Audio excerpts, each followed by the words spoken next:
ꯅꯨꯡꯁꯤꯕꯤꯗꯨꯅ Manipuri entertainment ꯆꯦꯅꯦꯜꯕꯨ subscribe ꯑꯃꯁꯨꯡ like ꯇꯧꯕꯤꯔꯝꯃꯨ꯫ Channel ꯑꯁꯤꯅ ꯉꯁꯤꯁꯨ ꯃꯌꯥꯝꯕꯨ ꯇꯔꯥꯝꯅ ꯑꯣꯛꯆꯔꯤ꯫ ꯃꯍꯧꯁꯥꯒꯨꯝ ꯉꯁꯤꯁꯨ ꯑꯩꯒꯤ ꯅꯨꯡꯁꯤꯖꯔꯕ ꯁꯕꯁꯀ꯭ꯔꯥꯏꯕꯔꯁꯤꯡꯅ ꯍꯥꯞꯄꯤꯔꯛꯄ ꯃꯅꯤꯄꯨꯔꯤ ꯍꯣꯔꯔ ꯁ꯭ꯇꯣꯔꯤ ꯑꯅꯧꯕ ꯑꯃꯃꯨꯛ ꯃꯌꯥꯝꯒꯤꯗꯃꯛꯇ ꯄꯨꯗꯨꯅ ꯂꯥꯛꯆꯔꯤ꯫ ꯋꯥꯔꯤ ꯑꯁꯤꯕꯨ ꯂꯥꯟꯊꯣꯛꯆꯔꯛꯄ ꯃꯇꯝꯗ ꯁꯣꯏꯈꯤ ꯂꯥꯟꯈꯤꯕ ꯌꯥꯎꯔꯕꯁꯨ ꯃꯌꯥꯝꯅ ꯉꯥꯛꯄꯤꯅꯕ ꯍꯥꯏꯖꯔꯤ꯫ ꯐꯔꯦ ꯑꯗꯨꯗꯤ ꯃꯌꯥꯝ ꯋꯥꯔꯤꯁꯤ ꯍꯧꯅꯕ ꯇꯧꯖꯔꯒꯦ꯫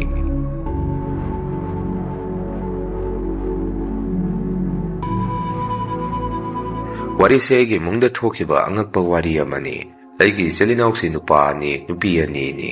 ꯅꯨꯄꯤꯁꯤꯡꯗꯤ ꯃꯌꯨꯝ ꯃꯀꯩ ꯂꯣꯏꯅ ꯄꯥꯟꯅꯈ꯭ꯔꯦ꯫ ꯗꯗꯥꯒꯩꯒꯁꯨ ꯃꯊꯪ ꯃꯊꯪ ꯂꯨꯍꯣꯡ ꯈꯣꯡꯗꯣꯡꯕ ꯇꯧꯗꯨꯅ ꯌꯨꯝ ꯀꯩ ꯑꯃꯨꯛ ꯄꯥꯟꯅꯔꯝꯃꯤ꯫ ꯏꯆꯤꯜ ꯏꯅꯥꯎ ꯑꯅꯤꯃꯛ ꯑꯗꯨꯝ ꯃꯉꯥꯎ ꯊꯤꯅ ꯍꯧꯃꯤꯟꯅꯔꯛꯏ꯫ ꯗꯗꯥꯁꯨ ꯅꯤꯁꯥ ꯌꯥꯝꯅ ꯆꯥꯔꯝꯃꯤ꯫ ꯑꯩꯁꯨ ꯑꯗꯨꯝ ꯃꯍꯨꯠꯅꯤ ꯗꯗꯥꯒꯩꯒꯁꯤ꯫ ꯃꯇꯝꯗꯨꯗ ꯕꯕꯥ ꯏꯃꯥꯅ ꯗꯗꯥꯒ ꯑꯩꯒꯤꯒ ꯈꯟꯕꯗ ꯋꯥꯕꯁꯤꯗꯤ ꯀꯔꯤꯗ ꯍꯥꯏꯔꯨꯅꯤ꯫ ꯅꯣꯡꯃ ꯅꯨꯃꯤꯠ ꯑꯃ ꯌꯥꯎꯈꯤ ꯑꯩꯈꯣꯏ ꯏꯃꯥꯁꯦ ꯏꯆꯤꯜ ꯏꯅꯥꯎ ꯑꯩꯈꯣꯏ ꯑꯅꯤꯁꯤ ꯉꯥꯎꯁꯤꯟꯅꯕ ꯍꯦꯟꯃꯜꯂꯦ ꯒ꯭ꯌꯥꯟ ꯇꯥꯕ ꯑꯃꯠꯇ ꯌꯥꯎꯗꯦ ꯍꯥꯏꯗꯅ ꯏꯃꯥꯁꯦ ꯃꯁꯥ ꯃꯇꯣꯝꯗ ꯀꯦꯔꯣꯁꯤꯟ ꯍꯩꯖꯤꯟꯖꯔꯒ ꯃꯩ ꯊꯥꯖꯤꯟꯖꯒꯦ ꯇꯧꯖꯈꯤꯕ ꯑꯃ꯫ ꯅꯨꯃꯤꯠꯇꯨꯗꯒꯤ ꯗꯗꯥꯒ ꯑꯩꯒꯅ ꯏꯃꯥꯒꯤ ꯃꯈꯣꯡ ꯀꯣꯟꯗꯨꯅ ꯀꯞꯄꯒ ꯏꯃꯥꯗ ꯑꯁꯨꯝꯅ ꯍꯥꯏ, ꯏꯃꯥ ꯑꯩꯈꯣꯏ ꯑꯃꯨꯛ ꯍꯟꯅ ꯉꯥꯎꯁꯤꯟꯅꯔꯔꯣꯏ꯫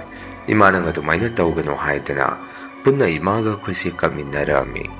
ꯑꯗꯨꯃꯥꯏꯅ ꯊꯣꯛꯈꯤꯕ ꯊꯧꯗꯣꯛ ꯑꯗꯨꯗꯒꯤ ꯗꯗꯥꯒ ꯑꯩꯒꯁꯤ ꯇꯞꯅ ꯇꯞꯅ ꯒ꯭ꯌꯥꯟ ꯂꯥꯛꯇꯨꯅ ꯕꯕꯥ ꯏꯃꯥꯒꯤ ꯊꯕꯛ ꯏꯪꯈꯥꯡꯗ ꯊꯕꯛ ꯃꯇꯦꯡ ꯄꯥꯡꯁꯤꯟꯕ ꯍꯧꯔꯛꯑꯝꯃꯤ꯫ ꯑꯗꯨꯒ ꯑꯩꯈꯣꯏꯒꯤ ꯌꯥꯝꯅ ꯆꯥꯎꯕ ꯐꯥꯔꯝ ꯑꯃꯁꯨ ꯂꯩ꯫ ꯐꯥꯔꯝꯁꯤ ꯕꯕꯥ ꯃꯇꯣꯝꯗꯒꯤ ꯅꯠꯇꯦ, ꯕꯕꯥꯒꯤ ꯃꯌꯥꯝꯕ ꯕꯕꯥꯆꯧꯒꯤ ꯁꯔꯨꯛꯁꯨ ꯌꯥꯝꯅ ꯆꯥꯎꯅ ꯌꯥꯎꯔꯤꯅꯤ꯫ ꯃꯗꯨꯗ ꯕꯕꯥꯆꯧꯗꯨꯗꯤ ꯑꯦꯒ꯭ꯔꯤꯒꯤ ꯊꯕꯛ ꯌꯥꯝꯅ ꯆꯥꯎꯅ ꯇꯧꯏ ꯃꯇꯝ ꯑꯗꯨꯗ꯫ ꯑꯗꯨꯅ ꯐꯥꯔꯝ ꯑꯗꯨ ꯕꯕꯥꯆꯧꯗꯤ ꯌꯦꯡꯁꯤꯟꯕ ꯁꯪꯉꯝꯗꯦ꯫ ꯃꯆꯥꯁꯤꯡꯁꯨ ꯃꯄꯥꯟ ꯂꯝꯗ ꯂꯣꯏꯅ ꯂꯩ꯫ ꯃꯣꯏꯗꯤ ꯑꯁꯥꯏꯗꯕꯨ ꯂꯩꯇꯦ, ꯏꯝꯐꯥꯜꯗ ꯏꯪꯈꯣꯜ ꯂꯩꯔꯒ ꯂꯩꯔꯛꯑꯝꯃꯤ꯫ ꯁꯅꯥ ꯀꯩꯊꯦꯜ ꯊꯥꯡꯃꯩꯕꯟ ꯑꯗꯥꯏꯗ ꯂꯩꯕꯅꯤ ꯃꯣꯏꯁꯤ꯫ ꯕꯕꯥꯅ ꯍꯥꯏꯕꯗ ꯑꯩꯈꯣꯏ ꯕꯕꯥꯆꯧꯁꯤ ꯇꯣꯂꯣꯞꯁꯨ ꯌꯥꯝꯅ ꯆꯥꯎꯅ ꯆꯥꯏ ꯍꯥꯏ꯫ ꯍꯣꯏ, ꯑꯗꯨꯅ ꯋꯥꯔꯤ ꯑꯃꯗ ꯂꯩꯈ꯭ꯔꯒ ꯕꯕꯥꯆꯧꯅꯁꯨ ꯕꯕꯥꯗ ꯐꯥꯔꯝ ꯑꯁꯤ ꯅꯪ ꯁꯦꯟꯅꯖꯍꯧꯔꯣ, ꯑꯩꯒꯤ ꯁꯔꯨꯛꯁꯨ ꯌꯥꯎꯅ꯫ ꯅꯪꯅ ꯏꯟꯁꯥꯡ ꯊꯥꯒꯦꯔꯥ ꯉꯥ ꯌꯣꯛꯀꯦꯔꯥ ꯇꯧꯅꯤꯡꯕ ꯇꯧꯍꯧꯔꯣ꯫ ꯅꯌꯥꯝꯕꯒꯤ ꯍꯥꯏꯕꯕꯨ ꯅꯣꯡ ꯐꯥꯗꯣꯛ ꯑꯩꯈꯣꯏꯒꯤ ꯆꯥꯅꯕ ꯏꯟꯁꯥꯡ ꯅꯥꯄꯤ ꯈꯔ ꯍꯦꯛꯄ ꯂꯥꯛꯀꯅꯤ꯫ ꯅꯪꯉꯣꯟꯗ ꯂꯣꯏꯅ ꯁꯤꯟꯅꯔꯝꯅꯕꯅꯤ ꯍꯥꯏꯗꯨꯅ ꯁꯤꯟꯅꯔꯝꯃꯤ ꯍꯥꯏ꯫ ꯃꯁꯤꯗ ꯗꯗꯥꯒ ꯑꯩꯒꯁꯨ ꯉꯥꯎꯁꯤꯟꯅꯔꯒ ꯂꯩꯔꯕꯅꯤꯅ ꯕꯕꯥꯅ ꯑꯗꯨꯛ ꯆꯥꯎꯈ꯭ꯔꯕ ꯕꯕꯥꯆꯧꯒ ꯑꯩꯈꯣꯏꯒ ꯄꯨꯟꯕ ꯐꯥꯔꯝ ꯑꯗꯨ ꯏꯃꯥꯒ ꯕꯕꯥꯒꯅ ꯂꯣꯏꯅꯃꯛ ꯍꯦꯛꯇ ꯁꯦꯟꯅꯕꯗꯤ ꯉꯝꯃꯝꯗꯦ꯫ ꯗꯗꯥꯒ ꯑꯩꯒꯗꯤ ꯅꯣꯡꯃꯇꯕꯨ ꯐꯥꯔꯝ ꯑꯗꯨꯗ ꯆꯠꯂꯨꯗꯦ꯫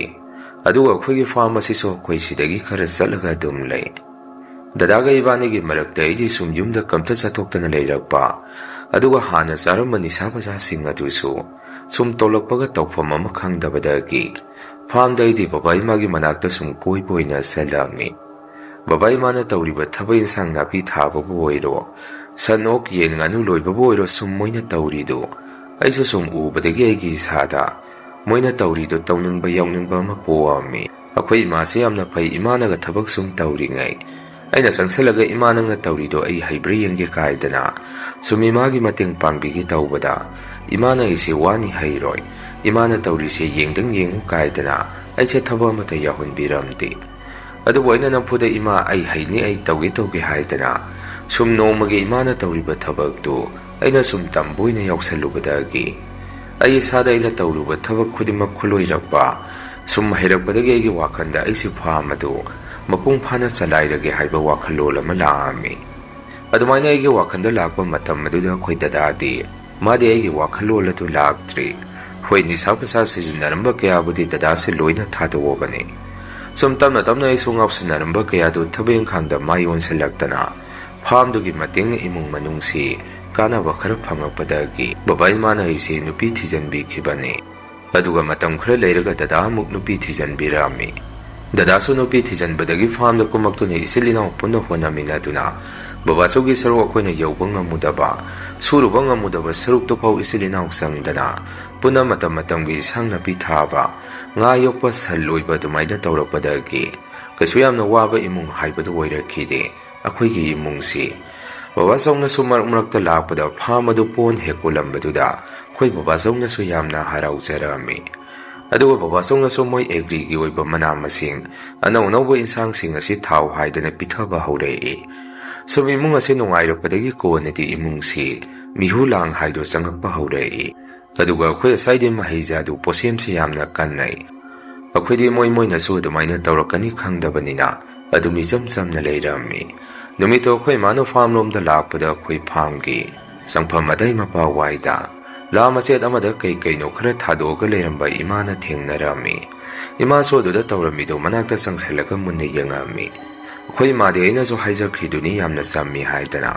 aduna posa do imana kasu leitana makhuna taplangna khungkalaga mapham amada lapna hunduami numitudagi akhoi mase naba hauki masada chaning thangingba polaptaba makhong makhut tang chikpa mamang maha nungairakta haurai imagi mong matawdudayu nongmadi imagi manakta sangaga imanangmo kaidawragi handakse nasado itutuk tharaga leirido karigino narabo ima haidana hangami maduda imanadi kaisu tawdeda kalen changapagi isase inung nungaite ayinga sa onarakpagi ni khumai imana adomna kaisu tawde khumabanina inasu o phare adudi ima aide imanang nasa ngamdraboi ningore adumna hairamagai su adum thorai numito phamgi thabeng khang loiramagai su yumda halakke tawrokasida baba se ege nakta sangsile aduga ingonda ibunga tomba namase nare haibani nangla nayambara ma tawraga a imphana puraga mana ngamdrisi kari nodo amukta yengthokpiruso noida haijadabagi wani aingondadi masa ngamdre haksang nungaite haidana haiba kuirabani aina mo kainone haisibu baba imana de aduga ingonda karisu haide ayang asa onarapagini hairiba yai he khoi masuba hoise hayingna kaino ai pubirurage posai kharasu leigadaba leibani hairami babana mosumna makha tarai akhoi leiringai bungo pharmacy mi kana sangai handakse pharmacy kari nomi tawrene isa se so punki da kire namana sunupi ma hek thoi haine pharmacy da sumako kyaudaba aduna namase matam kharade yumda potha halaga lehenbana pharani aina mu baba farm da dia sagi mi natana kanabu sangak turige aduga kari haiba farm asida nupi makok yaudbi ma thoi haiba nokpo nokningi da baba philamge mongni aibo mukta thengnaningi karai waidano thoi hairi sibu hangami baba na mo ibunga phagi jogai tawgano ipadi pakhalabane namana ga narakpasida noi seksalune asai se noina khangdabagi wani mi yamna phanadaba maphamni noi panthongna ade khol leiraga hongkat krisi masisu marum yamna saungna lei ado yari paso karani noi hana yumda sanamu hairei aiso khod baba haidana yumda imaga halakminarami imada soine ima hayengdo hospital ne sasiko ayuk ya horakpada farm daga salurano saksaraga satpra natraga tuoga satpra kariduma tawrasi imana mo ibungo hospital da chatuisi talline nangna hidakoina leiraga imana yumda sabadi yaroi tho hangai aina mo imana sanupase doctor na tene image anabadoina kamaina khangdoino aduga mana ima aide lairiksu class 8 phawtang ni tamhaurido dadaga iga mana school chalini haijanaraga leithok lairiksu dum tamhaudre ado ima namong nupi di 10 pass ni namong nupi na aingonda ke lairik haiba hen bani adumaina ima isa phagi tongna duna aina cycle do thawruga ima na maninda tonghalaga ibani se yumda halak minarami nong hengan baga ima say na dum nampuda hospital da purami doctor na so hanora bagi lutang khara sikpani haidana imagi hidak khara tharai hidak sing doga insang na pida kamna ba hidak khara leiraga ima isa yumda muk hanminarai aina yumda ga potharo yade ima se phamda ma se phamda chani haidana dum kumki namitude so aiga yamna luna tinaba imana ba magi luhongba lei haidana luhongba sanaba loisalami adum nganna loisale lune tinaba imanaba oibanina aina yumdagi thomdai aigi nupide so aina sumna hairami tabra aidi nganbra thengbra tamba ngamde adu baba sul hongbadu laktui oirini imado nganna nang phamdagi lobiru so nang cycle thoba haidaina cycle na chalaga lawru so dada so ai dawna mamanabagi luhongba ma chani haibra karino ma haibane numitha phaba numisi luhongba yamna phangai mari hekta du nang asidi imado nang lawruro ngana lawruso dumita arga saluno yan tarbo ina hairi se hangame aigi no pina mo khoit ai dum salaga lobirurage ima puraga second thorpa ngamdurirago khangde adu eraga sungam na batawrage aduga ne nang su yuga thaga halakano pare naigi nakta tum halloi yu hek thaga halakpada haire aina mo karai dagi wano dubu yu manamga loina kaungkre kuire yu thakdaba ado horen imanaba premgi mateng pangpo wena numidang mamanaba khaigi silangbade ai yaurudaba yaroi salangna yumda hekta halakpa yaroi aigi da sumana yamna honabi kibani ado ai sale hojikpudi baba su phamda leirong kini ngana salu sanga na thongaga imadu pizza Nahan Dr. Salubada Tharakpa hidaka do saktoga pijaba kaungni. Ay saleko haidana punamak ay ginupida loina sinaraba mamatung ay sa luhungpamda laami. Ay ginupi sumaso ay naharumbadungang nasasagi haidana. Numidang warang pungahum tarakpa matam maduda. Sakalado intok sarakpada tangnabagi itay mamana. Moyani yauminaba marupto numituda tari. Marup otpadong hek yauminaru sila o haidana. Hawalakpadagi masuk kuiloy ka na marup otpado sa lurabazani. Mi suraga otkadaba marup oibanina mi ngay nabadaso. Moy gido matam su khara laurami. Asomda de ginupisu ima laurukhidoy ni haidana. Masada layta phang khangamde. Sumam salakpadagi maso he siti yararoy haidana. Inamanang marupto otpado yahauro. Ay ima laurukhidoy ni tengi siti yadre haidana. Sakalado tharuka ima lauba phamadom dalami. Pham hek yawbada ay ginupisi maso nahan khayti tawde hai. Namitudi masada kiba mapokhi. Magi wakanda su kaino ni ngasi si isase karino may taw-tawri sibo. Nahan khayti dada hoy laybayra su khangde. Kaysu tawdaba ni ngasi di pungkida kizari sibo haidana. Mambi tawrupagi do na imase kaw do na. Sumchangakpada koy masi phamgi yung madom dalay ramde. Maduna maso karay dalay karabano haidana sumtiragpada. Imase koy phamgi purkigi paring. Lapu sang na huli marak. Kung lambin mayay duda gyan mang duna. Taragalay bado mana urami. Maduna maso kaino ni sidi ima natra ni haidana. Pakana imagi manaktam na sensalami. Imaso gyan mang duna dumlay rami. Maduna maso ima haidana hugduwami. Imaso mana kaulito karimata taramde. Wakan suway duna dayta dum taragalay. Madudagi maso sidi dadahoy kauda yararoy haidana. Mukhangdagi fola du laktoke tawragpada. Pukri mapa lapu makong mapa dayda. Sit haidana mi mana kauragpadong na. Adamay na tawragpado da hek makok to nong kalaga yengubada.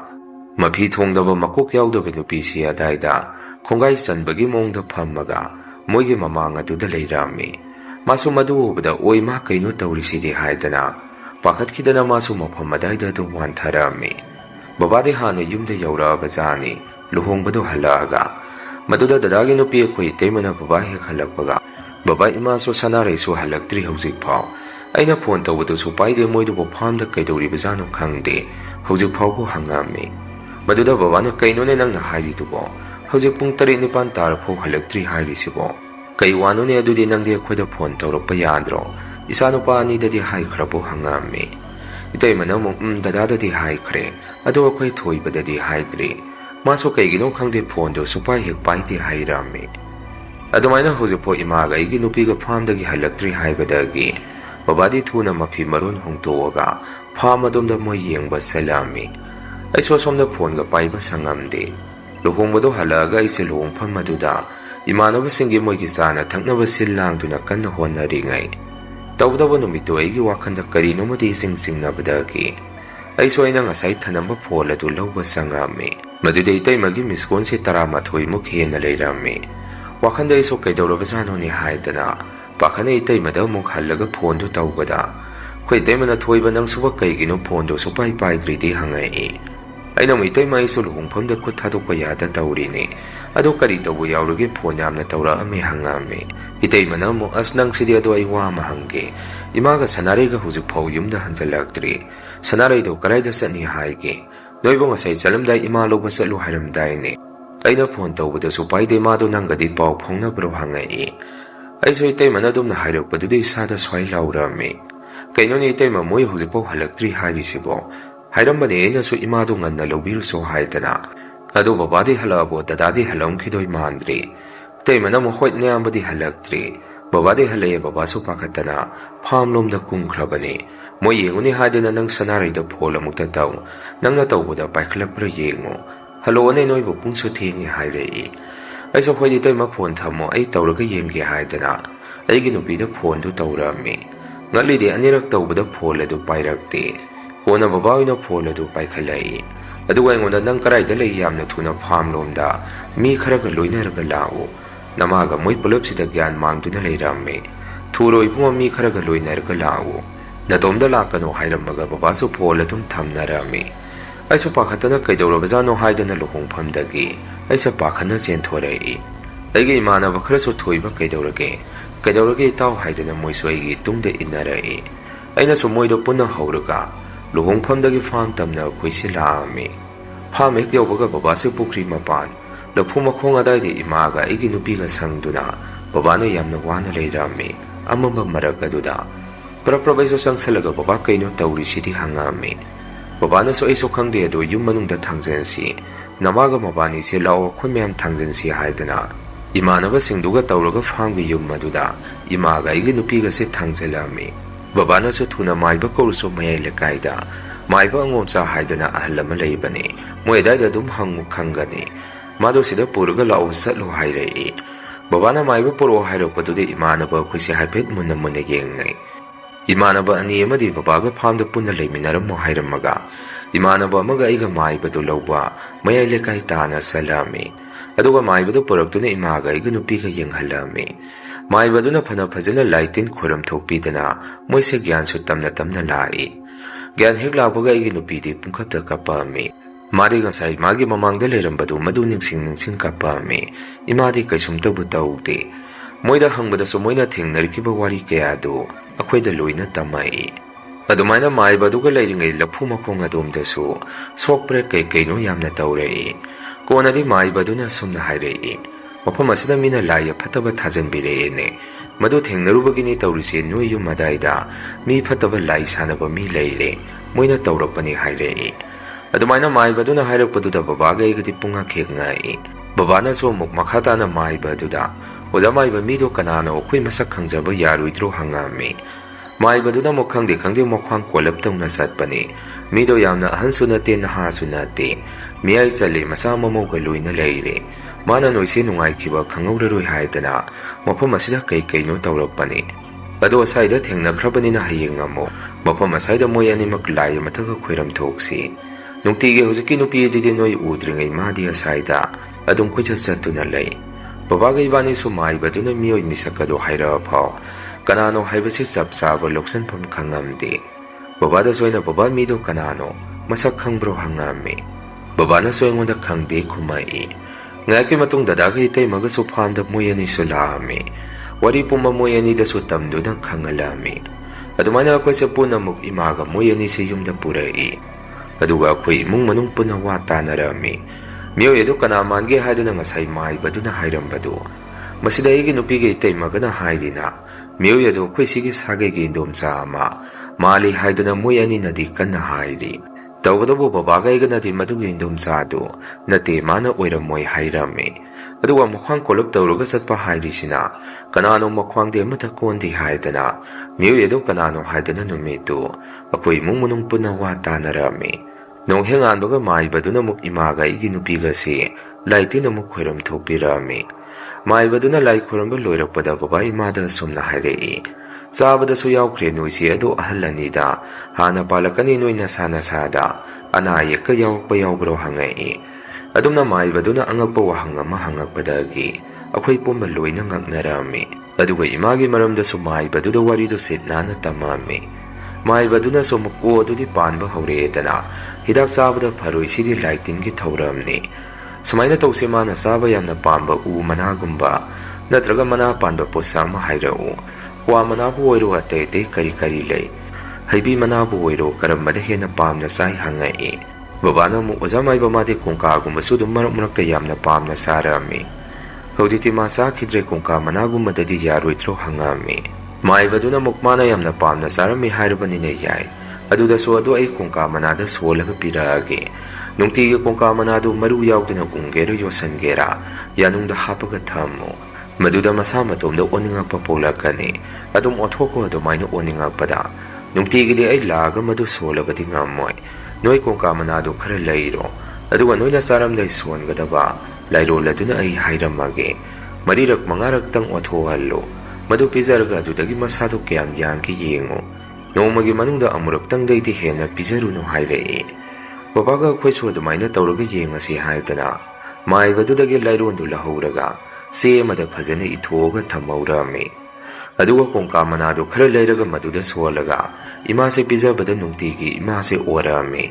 ꯏꯃꯥꯅ ꯑꯣꯕꯗ ꯏꯑꯣꯏ ꯅꯥꯏꯑꯣꯏ ꯇꯧꯅ ꯑꯗꯨꯝ ꯑꯣꯔꯛꯑꯝꯃꯤ꯫ ꯑꯩꯗꯤ ꯃꯗꯨꯗ ꯄꯥꯈꯠꯇꯅ ꯌꯥꯔꯦ ꯄꯤꯖꯔꯨꯔꯅꯨ, E ꯐꯥꯎ ꯌꯥꯎꯅ ꯑꯣꯔꯦ, ꯁꯤꯅ ꯍꯦꯟꯅ ꯃꯁꯥ ꯁꯣꯛꯆꯜꯂꯛꯀꯅꯤ ꯍꯥꯏꯔꯝꯃꯤ꯫ ꯑꯗꯨꯕꯨ ꯕꯕꯥꯅ ꯌꯥꯔꯝꯗꯦ, ꯂꯣꯏꯕ ꯐꯥꯎꯇꯪꯗꯤ ꯄꯤꯖꯔꯒ ꯌꯦꯡꯉꯒꯦ ꯍꯥꯏꯗꯅ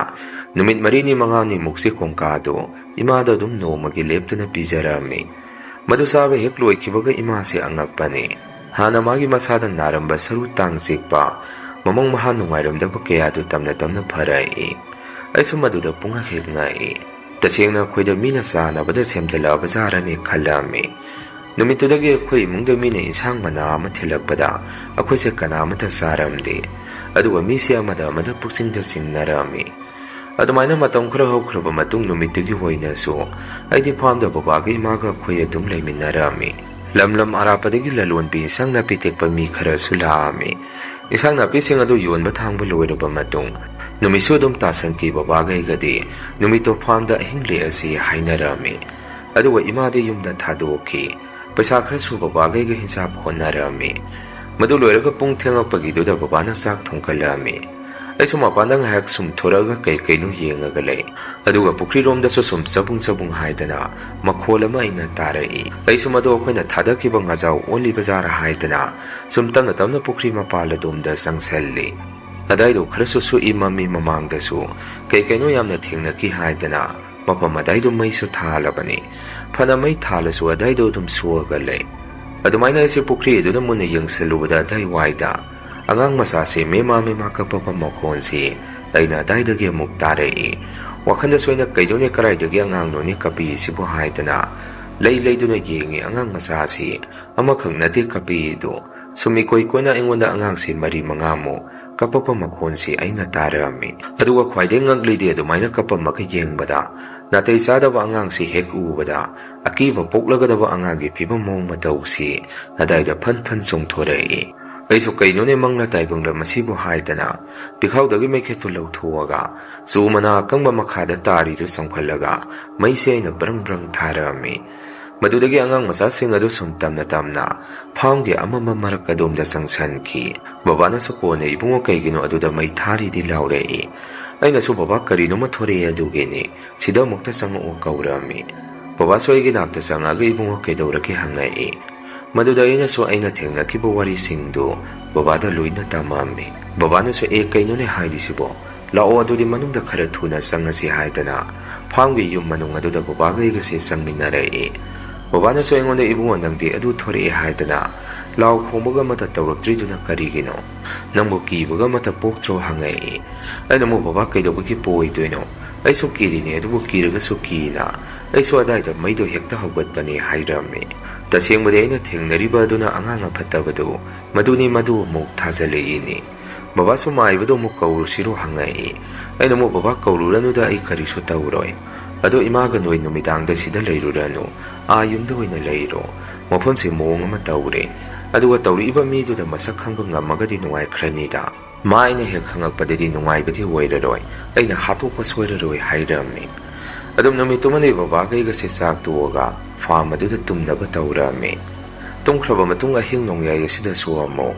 ꯏꯃꯥꯒꯤ ꯃꯈꯣꯟꯗꯧꯅ ꯇꯧꯕ ꯕꯕꯥꯁꯦ ꯑꯃꯨꯛ ꯃꯄꯥꯟꯗꯒꯤ ꯀꯧꯔꯛꯄ ꯈꯣꯟꯖꯦꯜ ꯑꯃꯃꯨꯛ ꯇꯥꯔꯛꯏ꯫ ꯕꯕꯥꯁꯨ ꯑꯩꯁꯨ ꯃꯤꯀꯨꯞ ꯅꯥꯍꯨꯝ ꯁꯤꯡꯅ ꯂꯩꯔꯕꯅꯤꯅ ꯃꯈꯣꯜ ꯑꯗꯨ ꯍꯦꯛ ꯇꯥꯔꯛꯄꯒ ꯐꯨꯛ ꯍꯧꯒꯠꯅꯔꯝꯃꯤ꯫ ꯑꯗꯨꯒ ꯕꯕꯥꯒ ꯑꯩꯒ ꯋꯥ ꯀꯌꯥ ꯉꯥꯡꯅꯗꯦ, ꯇꯨꯃꯤꯟ ꯁꯨꯝ ꯀꯧꯔꯛꯏꯗꯨ ꯇꯥꯔꯝꯃꯤ꯫ ꯏꯃꯥꯗꯧꯅ ꯇꯧꯏ ꯈꯣꯟꯖꯦꯜꯗꯨ ꯃꯃꯥꯡꯂꯣꯝꯗꯒꯤ ꯑꯃꯨꯛ ꯀꯧꯔꯛ, ꯃꯅꯤꯡꯂꯣꯝꯗꯒꯤ ꯑꯃꯨꯛ ꯀꯧꯔꯛꯑꯝ, ꯑꯗꯨꯃꯥꯏꯅ ꯑꯩꯈꯣꯏꯁꯤ ꯊꯣꯔꯛꯑꯣ ꯍꯥꯏꯒꯨꯝ ꯀꯧꯊꯣꯔꯛꯏ꯫ ꯑꯩꯁꯨ ꯑꯗꯨꯒꯤ ꯃꯇꯧ ꯑꯗꯨꯗꯗꯤ ꯏꯁꯥꯗ ꯑꯀꯤꯕ ꯈꯔ ꯄꯣꯛꯄ ꯍꯧꯔꯛꯏ꯫ ꯕꯕꯥꯗꯁꯨ ꯑꯩꯅ ꯕꯕꯥ ꯀꯩꯅꯣꯍꯦ ꯁꯤꯗꯤ ꯄꯨꯔꯥ ꯍꯧꯔꯦꯅꯦ ꯁꯤꯗꯤ ꯍꯥꯏꯔꯝꯃꯤ꯫ ꯕꯕꯥꯅ ꯑꯃꯨꯛ ꯏꯕꯨꯡꯉꯣ ꯇꯨꯃꯤꯟꯅ ꯂꯩꯌꯨ, ꯃꯄꯥꯟꯗ ꯊꯣꯛꯎꯕ ꯌꯥꯕ ꯅꯠꯇꯦ ꯍꯥꯏꯔꯛꯏ꯫ ꯑꯩꯅ ꯑꯃꯨꯛ ꯑꯗꯣ ꯕꯕꯥ ꯂꯨꯝꯃꯒ ꯌꯦꯡꯁꯤꯔꯣ, ꯃꯄꯥꯟꯗ ꯀꯔꯤ ꯂꯩꯒꯦꯅ ꯍꯪꯉꯝꯃꯤ꯫ ꯕꯕꯥꯅ ꯑꯃꯨꯛ ꯌꯦꯡꯉꯨꯅꯨꯗ, ꯃꯗꯨꯅ ꯍꯦꯟꯅ ꯅꯁꯥꯗ ꯑꯀꯤ ꯑꯈꯪ ꯅꯪꯈ꯭ꯔꯒꯗꯤ ꯐꯠꯇꯦ, ꯑꯗꯨꯅ ꯇꯨꯃꯤꯟꯅ ꯂꯩꯔꯣ, ꯅꯣꯡꯉꯥꯟꯕ ꯉꯥꯏꯔꯁꯤ ꯍꯥꯏꯔꯛꯏ꯫ ꯉꯥꯏꯍꯥꯛꯇꯤ ꯕꯕꯥꯒ ꯑꯩꯒ ꯇꯨꯃꯤꯟꯅ ꯃꯅꯨꯡꯗ ꯂꯩꯔꯝꯃꯤ꯫ ꯑꯗꯨꯒ ꯉꯥꯏꯍꯥꯛ ꯂꯩꯔꯒ ꯃꯄꯥꯟꯗ ꯀꯧꯊꯣꯔꯛꯑꯝꯕꯗꯨ ꯑꯃꯨꯛ ꯇꯨꯃꯤꯟꯅ ꯂꯩꯈꯤ꯫ ꯂꯦꯞꯈ꯭ꯔꯦ ꯍꯥꯏꯗꯅ ꯕꯕꯥꯒ ꯑꯩꯒꯁꯨ ꯑꯃꯨꯛ ꯇꯨꯝꯊꯔꯛꯄꯁꯤꯗ ꯖꯤꯡꯒ ꯃꯊꯛ ꯑꯁꯤꯗ ꯑꯃꯨꯛ ꯀꯦꯗ꯭ꯔꯛ ꯍꯥꯏꯗꯅ ꯃꯤ ꯑꯃ ꯀꯥꯕꯗꯧꯅ ꯃꯈꯣꯟꯁꯤ ꯑꯃꯃꯨꯛ ꯇꯥꯔꯛꯏ꯫ ꯑꯍꯤꯡ ꯑꯗꯨꯗ ꯏꯄꯥ ꯏꯆꯥꯁꯦ ꯁꯨꯛꯇꯨꯝ ꯇꯨꯝꯍꯟꯗꯕꯤꯅꯤ ꯃꯣꯏꯅ ꯇꯧꯔꯤꯁꯤ꯫ ꯁꯨꯝ ꯕꯕꯥꯒ ꯑꯩꯒꯁꯨ ꯋꯥꯒ ꯑꯃꯠꯇ ꯉꯥꯡꯅꯗꯦ, tuminna ni nonganddri phau leirido usina chen yamna wana nonganba ngairaba matung nongheng anbaga babagai ga yumda mukuma me aduga moye tege su wani to tamame akhoi temana su sumna haire e sidi yararo dumaina dum tawraga leiragadi mi masak to khangto ga taptane phudadaba yararo haire e dadana mukhoi ne maido henmalene maiba maibina sumasibu thingba ngamaruidrani haire e babana mukhoi meyamda sumna haire e noina khangdabagi wani saisi pura mawong amane akhoi lamsina su khak henbane siguma mahi posem tawsanabase yararo sidi noyani na gyan taraktana napangi ga akhoi saruksiga puna honaduna pesa thorakpasida tawri ini haire upai leramde akhoi maiba maibe phana tawragasu adumaina sum pham asida akhoi si changba ngamdanabagi mongda tawrei aduga maraga sida itaimaga dadagasu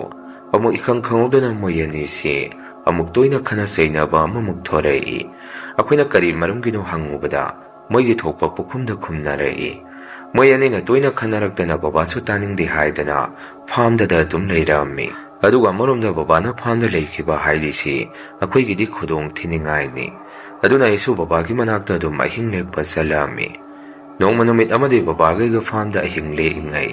nong henga lakpada isi tumba hogalaga pukri dagi sing khalaga insang sing sai ge haidana phamgi yumadudagi thorakpada nupi ma thuna khogi phamgi changpham adomda satkhiba se aina uhogrami madudai so hais kanano hudikidudi haidana prap thoraga tanarami ngagli de nupi do koi sagai ge mi moirami aina su imabo karai da salino haidana kaurami maduda ma se tung salang no onthora thoiba lai khuramna wa polam watpagi thiba lakpani haire aina mo imabo kari polam no walibo aduwa kana lai khuramgadaba leige hangami nupi du namuk hera isanu pagi khuramge tawbani noida joigi ni haire aisu maduda hoi imabo thiru adudi hairamaga aisu adai matai amada sangsalaga mana tawrido lumduna yengi maduna maso ai lei haibasi khangbra khangde kai no adai dagi khara hega muksum tumina satki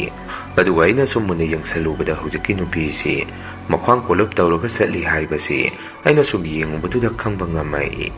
aisu wakana haisma oiredana makhwang konba nupi ma hairido aduwa khoisida so hekla I hairidu di mani dana phai masi mathang lakpadadi ahan oigera amma oigera ina kaidauge yengudana khalami babada soina ima boktuni hairubada adudana amuk babana ma oiramoi atopa mi oirangani isilinaw na bo kamaina tawdoino hairei aina mu baba mai betuna so hairamiduni isilinaw na ni haidana hairami adumaina numitudagi hujiki sagi gi misi mase anirak suna lakpa ukhide yumnana dadage tai magana marola makhana zainabada akhoi se ko kaza ke tawrami ngayang yumda halaga leibase akhoi se leipam khangamde aduna imaso phamdoina hingli agleirami numitude baba se harau yumda hanjarai bramdi akhoi lolama thabadu phawri haidana baba se tamba lakjabane paisa so yamna sawi lolado akhoi di pham tawbudina paisa yamna saungna pitharai dadada su tamami aduwai teimada su baba na tamjarubada akhoi teimana baba da sumna hairei nasanu pa asina I otpada khangna pangamdre lonugi basaduna nasanu pa ase nupi atopa mathibi hauro ai mana otpada leiba ngamdre haidana numito khoi teimasi mapamda satki baba so yamna saurami aingonda mana si hairaga kai kanagi isa su khate imau su phatte aphoba mata yaudi haidana baba se saungna phamda mukhan ki dada su tumina leje khoi teimana su numito karamba wakhalondagi baba da dumaina hairurabano khangde